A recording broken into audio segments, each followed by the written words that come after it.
It's a story of two nations and two completely different philosophies. On one side, Rassie'S and South Africa have mastered the art of navigating the chaos of global rugby politics. On the other, Joe Schmidt's Wallabies are handcuffed by their own inaction. This weekend, both the Springboks and Wallabies play outside the official World Rugby Test window.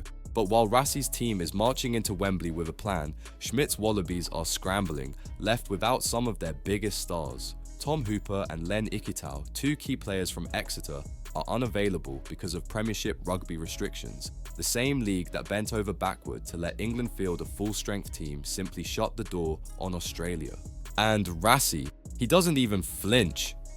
It wasn't a big challenge because we organised this match against Japan for the guys who play in the Japanese league, because they wouldn't have played a lot of rugby if they didn't play a lot of test matches for us, and this fixture was organised for them, Erasmus explained. That's the difference. While Rugby Australia pleads for access to its overseas talent, Erasmus builds his calendar around them. South Africa doesn't ask for permission. It plans ahead and builds partnerships strong enough to make regulations irrelevant. The plan was always to get these guys because we found in the past that when we go on the end of year tour, when we played Ireland and France and teams like that, we had a bit of a slow start because some of our players who were based in Japan hadn't really played a lot of rugby, and that's why this fixture was here. For the Boks, this isn't about surviving the window, it's about owning it.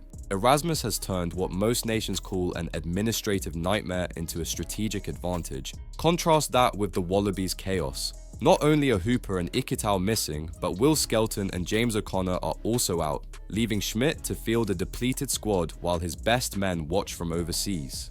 Rassie, meanwhile, has 7 Japan-based players starting against the Brave Blossoms: Colby, Marks, Creel, De Allende, Visa, Moster, and De Jager, all released without resistance. Even RG Snyman, tied to Leinster, was made available. Why? Because Erasmus built those bridges years ago. The only guy that's not been picked, that probably could have been picked, is Pieter-Steph du Toit, who plays in Japan. Because we pick players from all over the world, we totally understand the logistics around the different protocols and different competitions. And when we start planning our season, we know that already. In other words, the Springboks are organised, the Wallabies are reactive. World Rugby's Regulation 9 guarantees national access to players, but most unions are too afraid to enforce it. South Africa didn't just enforce it, they negotiated it. They made it work. That's the kind of power play Rassie'S has perfected. And yet, Australia continues to bend the knee. As Premiership rugby dictates who Joe Schmidt can and cannot pick, the Wallabies are learning the hard way that polite diplomacy doesn't win test matches.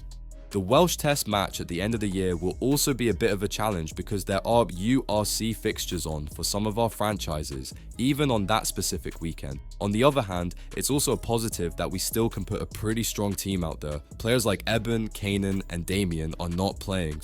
Rassie's statement isn't just about Japan, it's a masterclass in control. He's running his program like a global enterprise, while others are still negotiating parking passes. So here's the hard truth. Australia's problem isn't the clubs, it's the system. The Wallabies talk about open selection, but without the discipline and foresight of Rassie'S, they'll keep losing their best men to Europe and Japan, and keep paying the price. So what do you think? Is Rassie'S simply outsmarting the rest of the world, or is this proof that other nations are being too soft on the politics of the game?